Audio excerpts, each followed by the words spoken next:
Hello, my conscious money creators.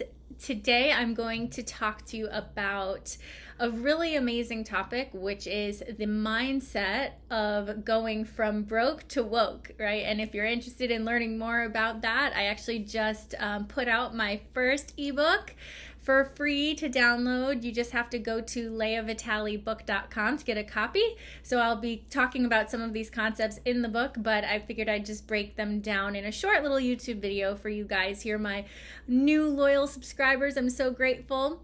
So there's three things I'm going to talk about right now when shifting your mindset to an abundant mindset from a lackful mindset. Okay. So the first thing is to recognize that everything is energy first, right? So when you want to manifest money, if you want to create wealth in physical form, first you have to create a vibration of abundance, right? So at the end of the day, every subject is two subjects. So you can think about the presence of something or the lack of something. And a really helpful tool that I've used to focus on the presence of things is to pivot things when I'm thinking a lackful thought, right? So for instance, instead of saying, man, I wish I had more money, instead think, wow, it's going to feel so exciting and awesome when I attract more money, right? So it's pivoting from the lack of something to having the presence of something. So that's a really important distinction.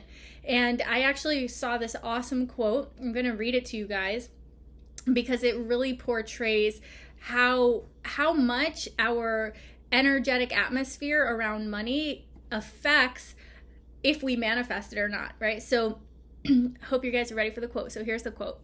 If you're in a relationship with someone who is overly needy, controlling, fearful, anxious, unworthy, or possessive, that person will probably start to become extremely unattractive to you and you'll start avoiding them. That's if you're in a relationship with them. Now, if you're in a relationship with someone who is confident, carefree, playful, appreciative, and generous, then you'll probably be more attracted to that person and will want to hang out with them more. So if you feel needy, controlling, fearful, anxious, unworthy, or possessive over money, money will probably avoid you more. If you're appreciative when money comes to you, confident in your ability to create abundance, and generous with the money that you have, money will probably want to start to be around you more.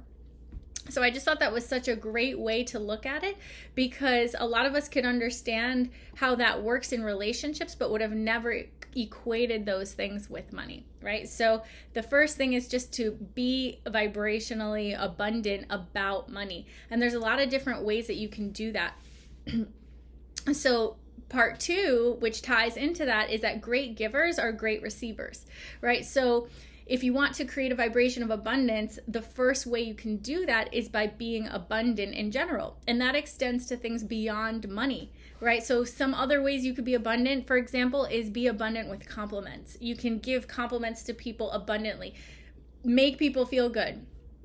My mentor always says that if you walk into a room and there's somebody in front of you, imagine that they have a button on them that says, make me feel good. And it's your job to push that button every time you're around them. Imagine thinking about that every time you're around people and being the person that makes them feel good. What an amazing way to increase your vibration of abundance, right? Another example of that is just, tipping, for example. When you go out to a restaurant, right, you're going to give a 15% tip, an 18% tip, a 20% tip. I mean, come on, what's really the difference? It's just a few dollars, right? But it's a really great way to increase your feeling of abundance, or even to give anonymously, right? Imagine giving to a charitable donation, but doing it anonymously without needing to be, acknowledged or recognized. That's another really great way to be abundant. So these are just some little tips and tricks that have worked for me to increase your feeling of abundance that don't always have to do with dollars.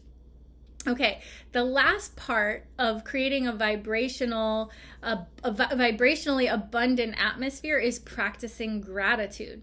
Okay, so if we live in a vibrational universe and everything is energy, then that means that what we put out is what we will receive, right? So if we put out a lackful vibration, like, man, I wish I had more. Oh, I wish I, made more money. What are we putting out? We're putting out a vibration of, I don't have enough of. I don't have enough of. And so what is the universe going to give back to us? More things to feel that we don't have enough of about. Where in contrast, if we create a vibration of appreciation and gratitude, right? And so we just focus on all the things we're grateful for. First thing when we wake up in the morning, I'm grateful for this and this and this and this.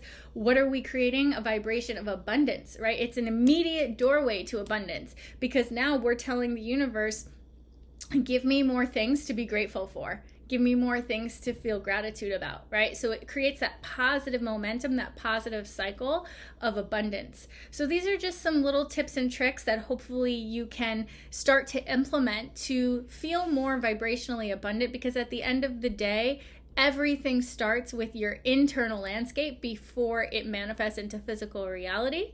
And if you like this stuff and you want more content like it, I encourage you to go download my free ebook. I just uploaded it in the last 24 hours. I'm super excited about it. So just go to leahvitalibook.com, put in your email address, you'll get a free copy, and you can read all about the stuff I just talked about and much, much more. All right. Thanks so much for tuning in, and have a great day.